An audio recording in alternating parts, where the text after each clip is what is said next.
Today on Empowering Workplaces, we are talking to Eric Ortega, Employee Experience Manager at World Market, about their cultural alignment with the core values and his role as culture coach. Super excited for this conversation.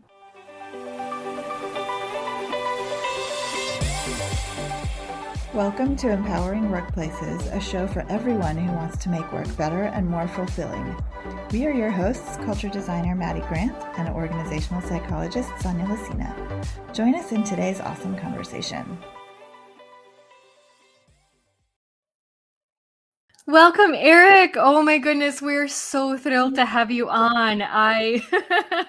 I'm just above the moon because we spoke recently. We just reconnected and you were telling me a little bit about your work at World Market. And I just knew, I think it was like a few minutes into the conversation, that the world needs to hear all the amazing things that you're doing and all the projects that you're running at World Market and in your role. And as Maddie introduced you really as this, culture coach, I think every organization needs a role like that if they don't have one now.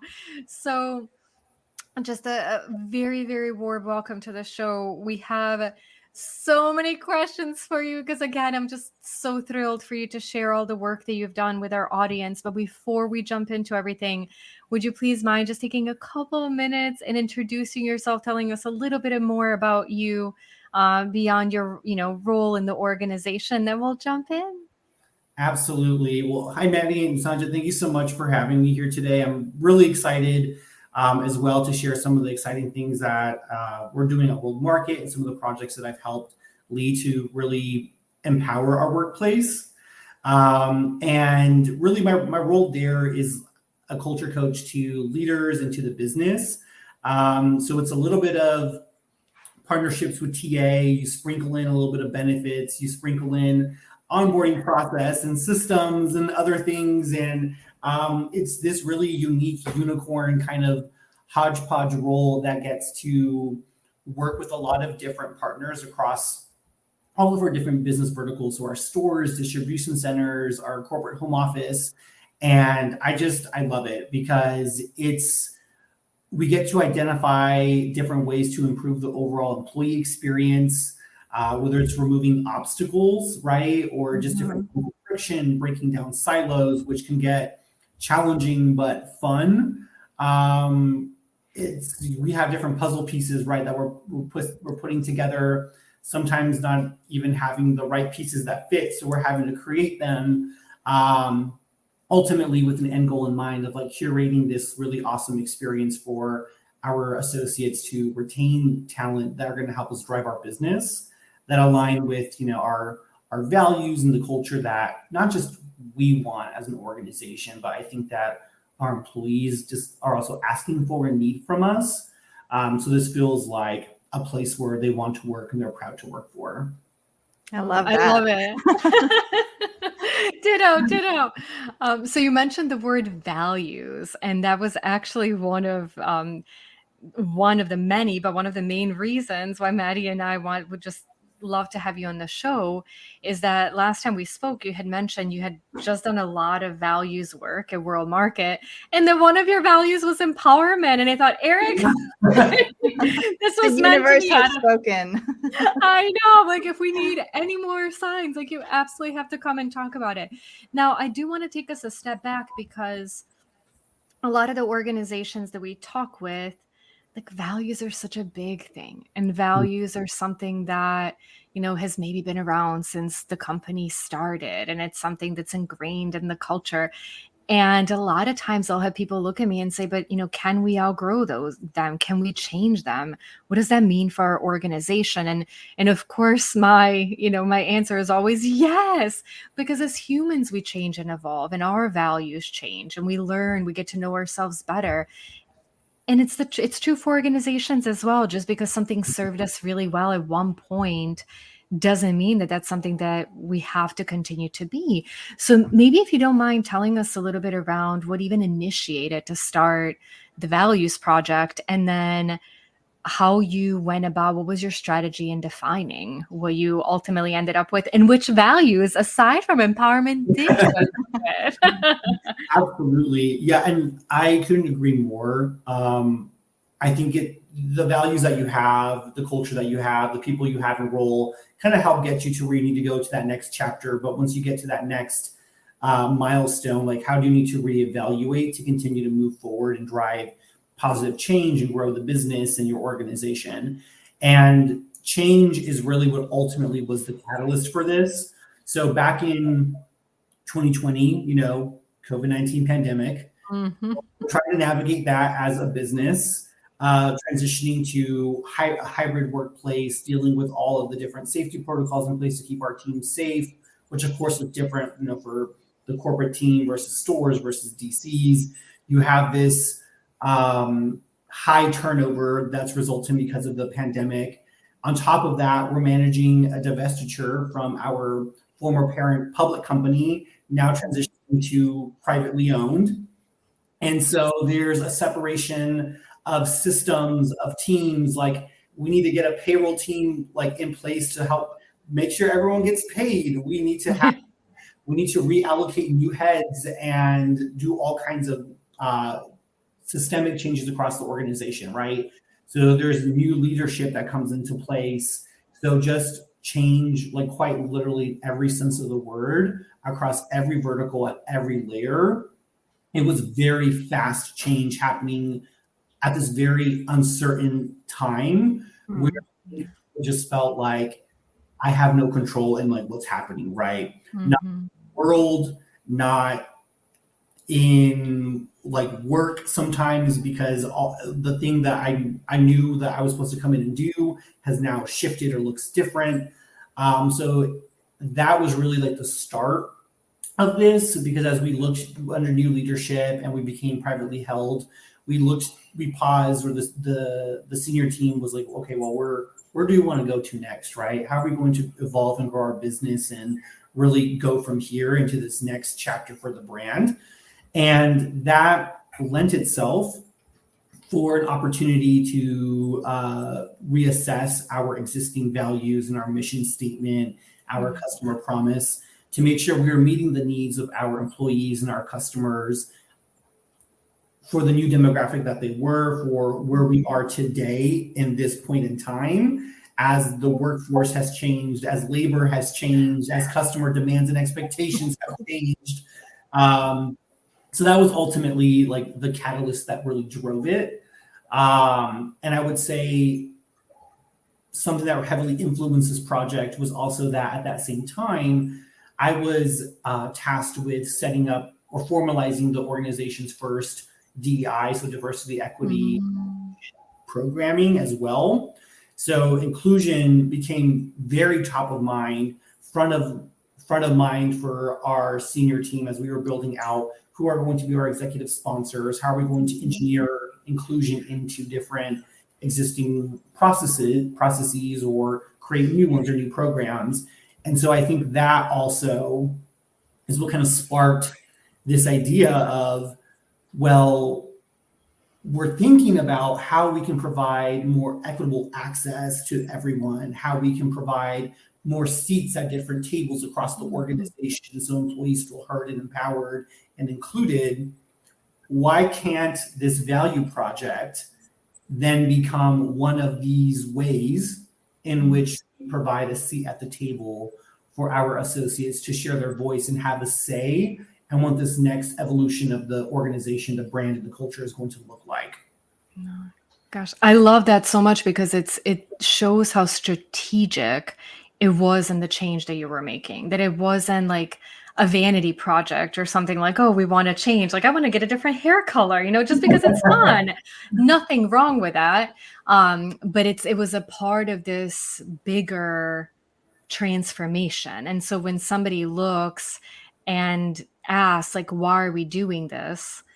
All of a sudden it's because you as an organization want to go through this change. And so it makes sense to change that part in a way of your DNA to really support who you want to be moving ahead. I love that. Yeah. And I would like to think that for our employees who, and because let's be honest, I don't think a lot of people like change. Change can be difficult to navigate and to implement. Yes.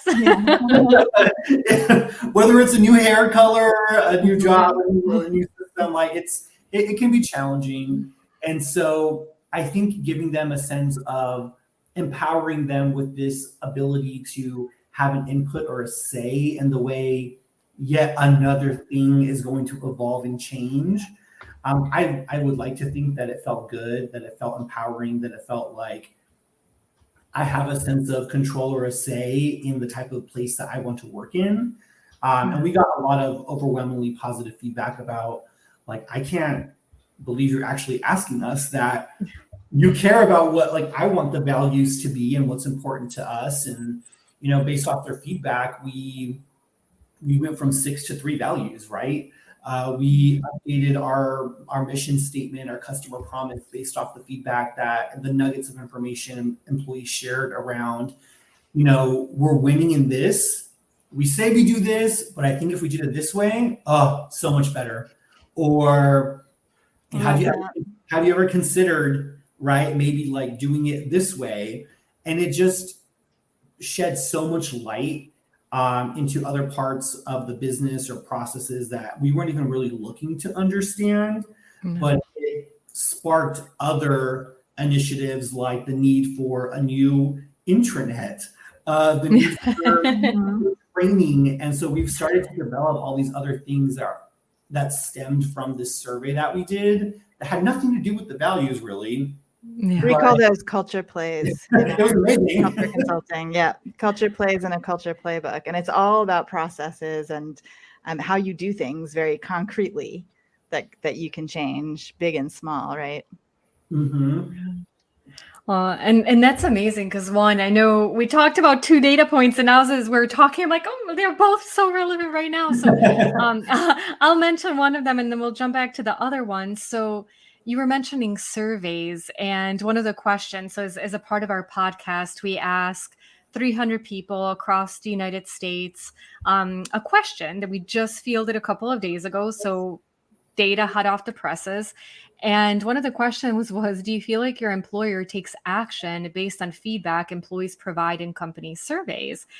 And in our results, we saw that only 42% said absolutely, 39% said somewhat, and then 20% between not really and not at all. And so I love the story that you're sharing, because what a great way to actually have a conversation with your employees at scale through a survey, and then take all of that information and say, wow, look at all this amazing ideas and insight that we got out of it.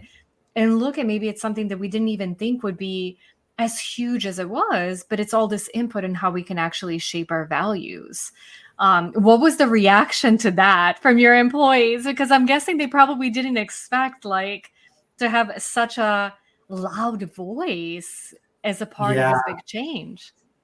No, absolutely. I would say that if you were to have surveyed our employees right before these new projects and initiatives that we rolled out, it would have probably had a similar bell curve where it would be like, no, you're not going to really do it with my feedback. And, to be honest, in some of the open text responses in the survey, some employees did share things like, well, I think this is really cool and I appreciate this opportunity. And I hope someone reads this. I hope someone does something with it.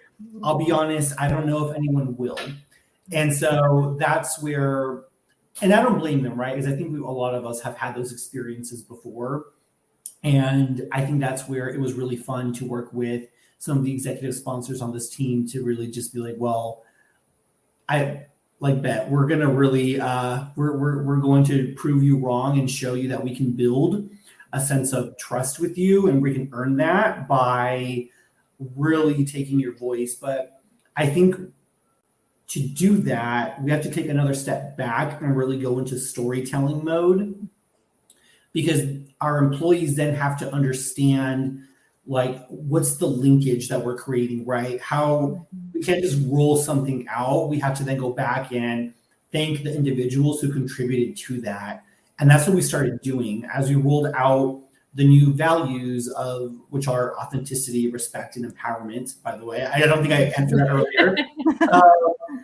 As we rolled out the new values, as we rolled out a new intranet, as we rolled out new training programs, we started during like town halls and during training sessions, during lunch and learns, calling out specific employees who participated either in surveys, in focus groups, provided feedback, were just general partners in these lifts as well.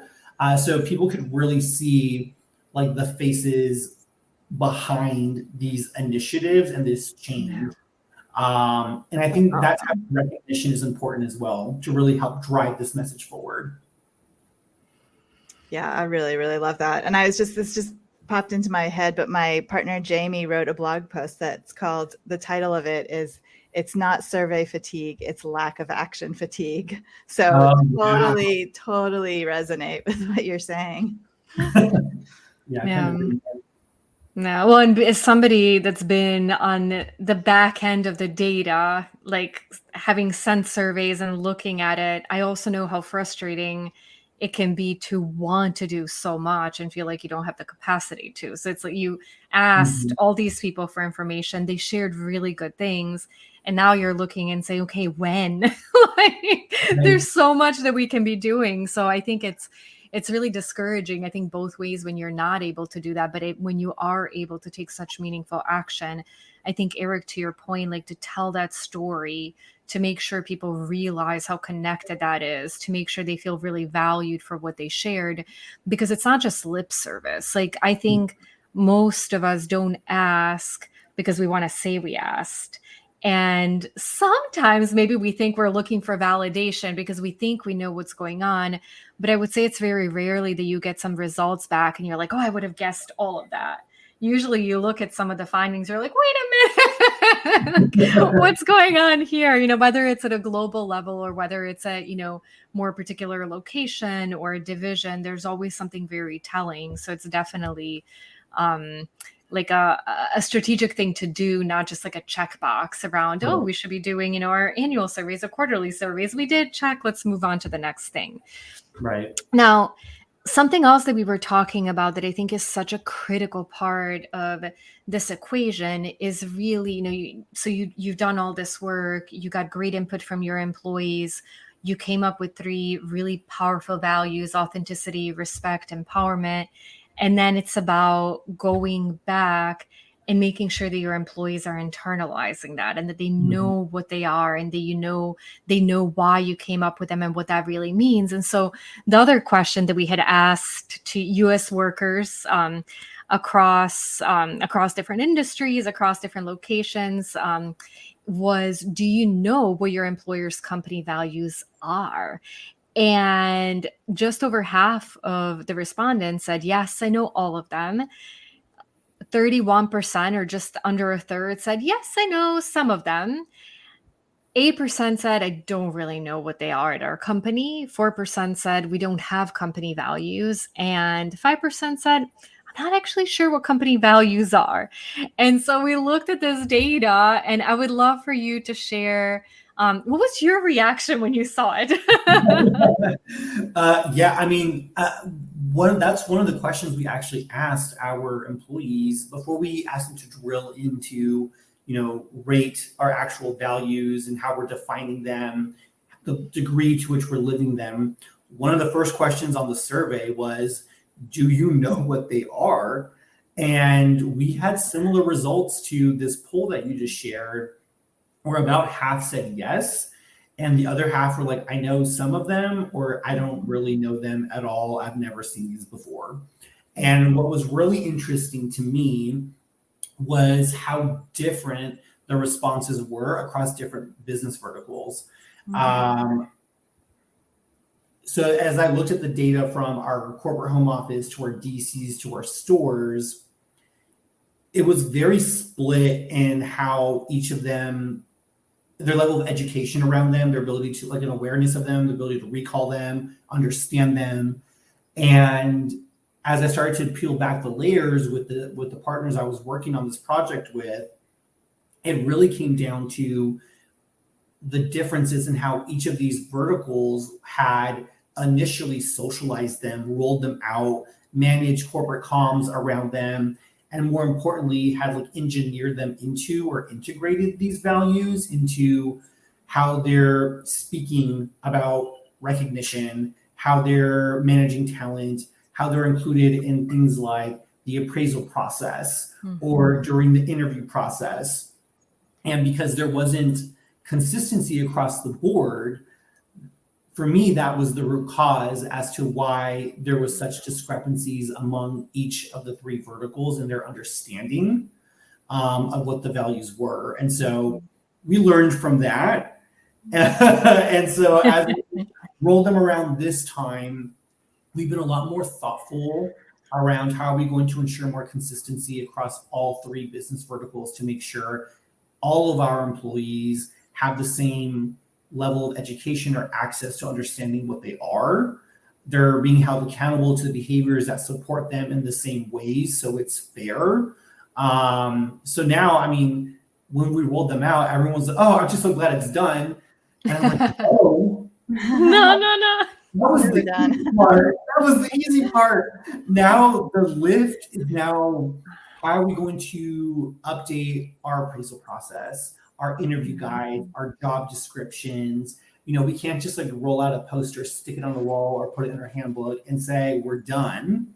It now becomes what are all the channels and vehicles and tools we're going to use to really make this front and center and part of like day-to-day language to drive cultural change.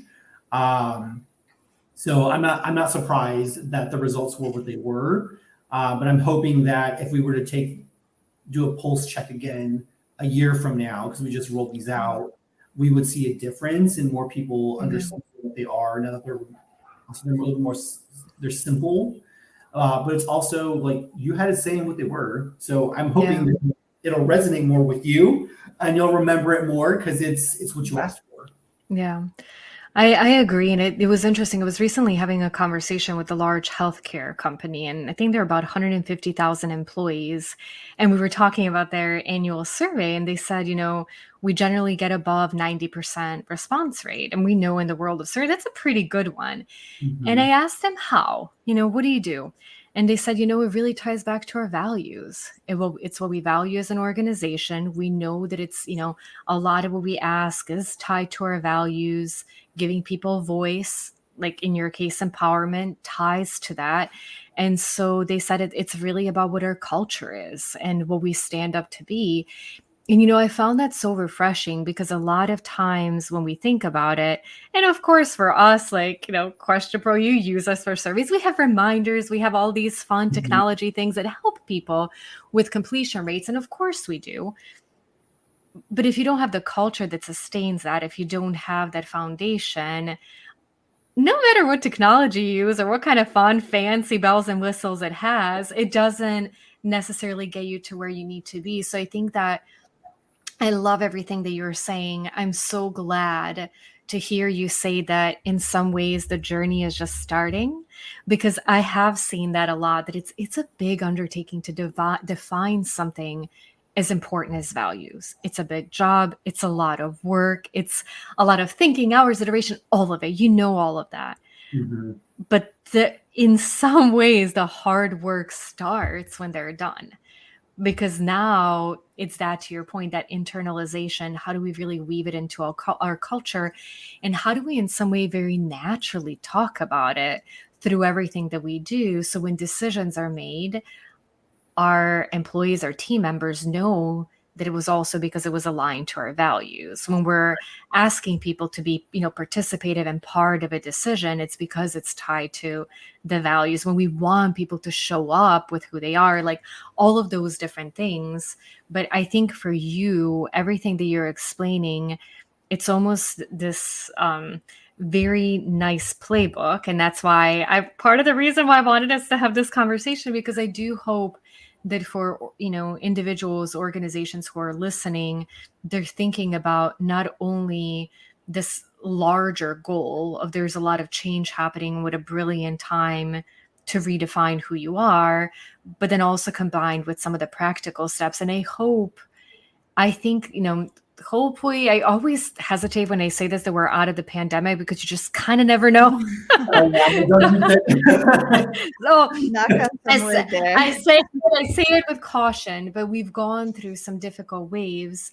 And I think that there's still a lot of organizations that have an opportunity to go through that redefinition. And we're seeing so many studies about the type of work and how organizations are restructuring themselves, and a lot of changes are being made. And so I do hope that organizations take this moment, like you mentioned, and I mean, a world market, almost all the changes that you mentioned, I was like, was that like almost anything that stayed the same at that moment? It's like I almost picture you all in a ship, and there's like wind, and then there's sun, and there's like all these things going on, and you're just holding on, saying like, okay, like, but how do we now steer this ship to where we want it to be versus all this change having an impact on us, and us in some way losing control? And that's exactly what you did, as a part of that redefinition too. And so I do think that a lot of organizations, as they're making different strategic decisions, and I think, what's most vocal in the news is return to the office, and is it hyper work from. There's a lot of other strategy going on. It's a tough economy.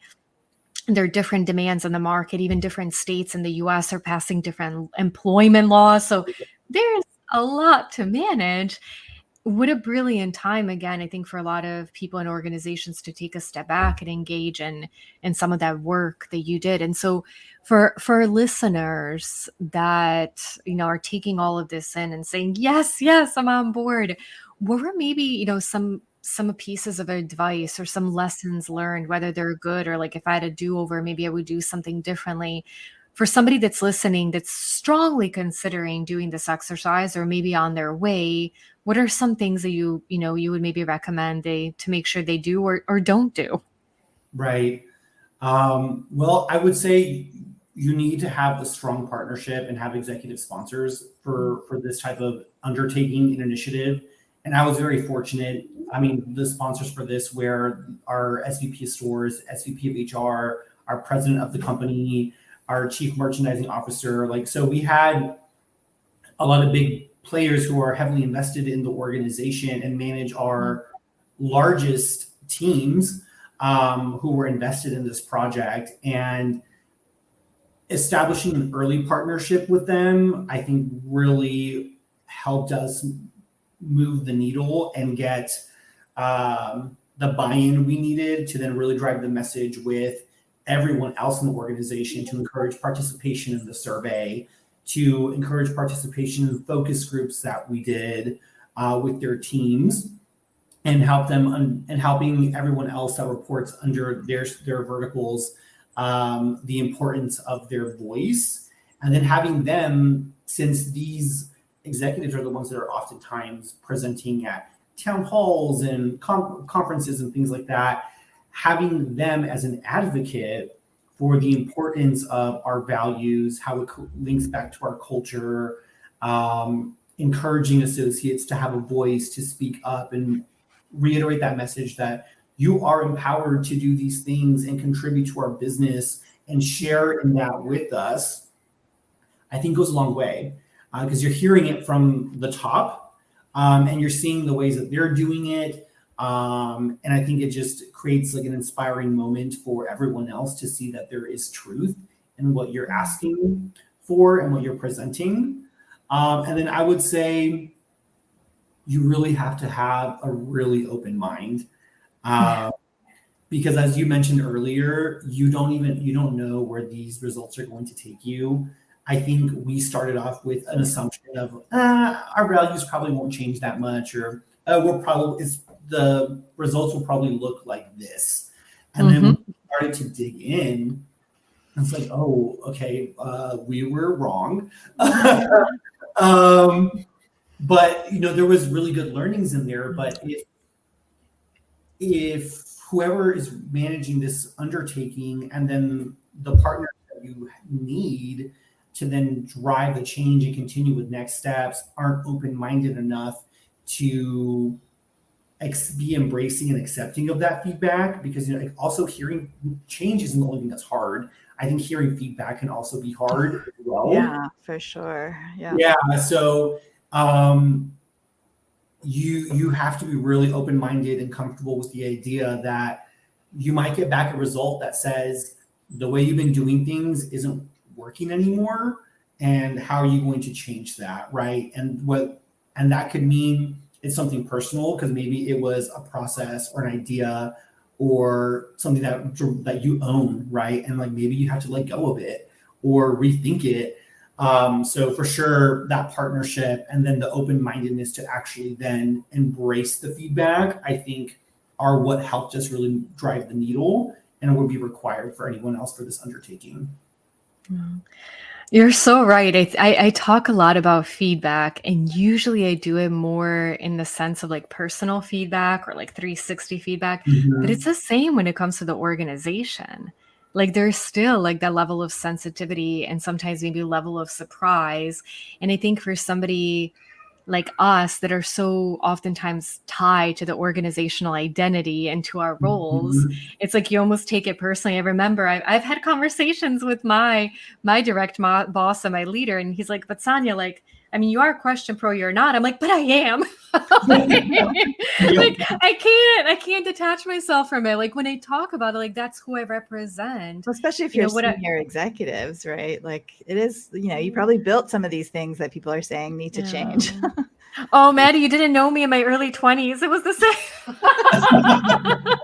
I definitely was no senior executive then. But it's like, it's that, I think I think to your point, you're right. It definitely grows with that. But I think to me, it's also how important your work is to you. And Eric, you and I have talked about before for like all like you, Maddie, and I are, we live in the same professional world, and we chose to be in it because we care. Because we care about culture, because we care about employee experience. I think if you don't, it's a tough area to be in because change is not always easy to make. But we're here because we want to, and because we want to make that effort. And so everything that you build and everything you try to do, in some ways you kind of internalize that it is a reflection of you. But yes, Maddie, I totally agree with you. That probably grows with age. I was just thinking about my 20-some-year-old self, my first full-time job with my turtleneck and a suit.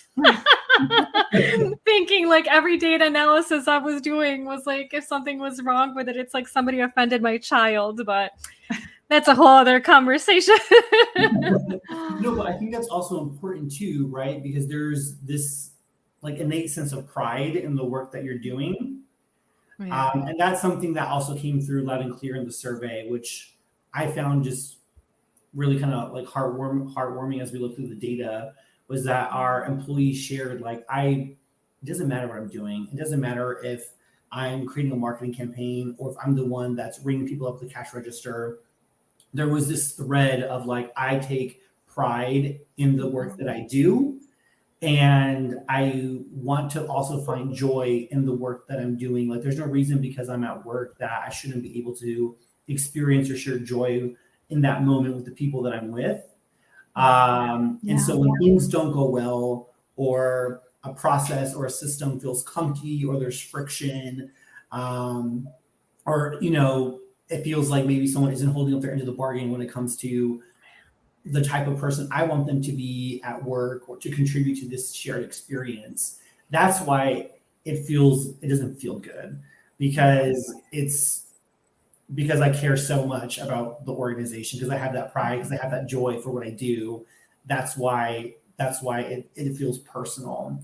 And I loved that, because then to me, it was like, we really do have the ability to then drive change, because it's meaningful and personal to everyone in a different way, obviously. But I think that like innate sense of just like pride and joy is really going to help propel this like sense of like empowerment to create these authentic and respectful, inclusive moments that we're looking towards. Well, that's the piece that to me is actually so important about your story, because if you think about world market, and you mentioned you have corporate home office, you have stores, you have distribution centers, I'm sure you have even more, areas of the business that are all very, very different. But every individual person, from the cashier to the CEO, has to be able to feel the values, right, and to know that they're in the right place. Right. And I think that's what makes good values, is that it doesn't matter the specifics of the job you're in, the role that you're in. Like everybody can, grab onto the values and kind of live it in your own way that is aligned with everybody else, obviously. But I just really love that example, because you can't say, oh, we can't do this because, we have too many different kinds of people. Well, no, everybody can do this. You just have to find the right values, the right words that work for you, the right way to describe the behaviors that are in line with those values and that you want to encourage, all of that stuff. Like anybody, any organization, no matter how big or small, can do it. Yeah. And Maddie, to add on to that, I think you said something that kind of sparked something in my head. So I because we applied that like inclusive lens as our DEI program was being built to this project. I think what you shared is like this could apply to anyone, right? And so there was also intentionally this desire to also allow for individuality a bit in the value, because inherently authenticity, empowerment, and respect are things that are very personal and look and feel different to everyone. Yes. And so although we're all aligned, like these three things are our common belief system and foundation for how we're going to define our culture and like grow our business together, they each have enough wiggle room where it can be made to feel personal. And the way that I feel like I can be my authentic self is different from you. The way that I want to be respected or feel respect is different from you. And that's why we even, in the way that we define them, it was like respect is about caring how what you do and what you say impacts others, right? So the way that they're all defined is also includes this like sense of awareness around how is this going not to just apply to you in the business, but how can you also create these experiences for other people? And I think that more holistic approach is, I'm hoping, going to really make this even a better place to work than it already is for a lot of us. Well, we're definitely rooting for you. And I think you should come back in a year and tell us how it's gone. Because I would love to dig in a lot more to the specific language around the values. But of course, as usual, we're out of time. Dang it. I know. Eric, thank you so much. Thank you for sharing your story. Thank you for sharing that journey. Like Maddie said, we could keep going because there's so much to unpack. We'll definitely have to have you back on to tell us the continuation of the story. And again, thank you so much. I think there's just so much value in this conversation for our listeners. If they want to get in touch with you, just if they have any questions to build their network, where is the best place to find you?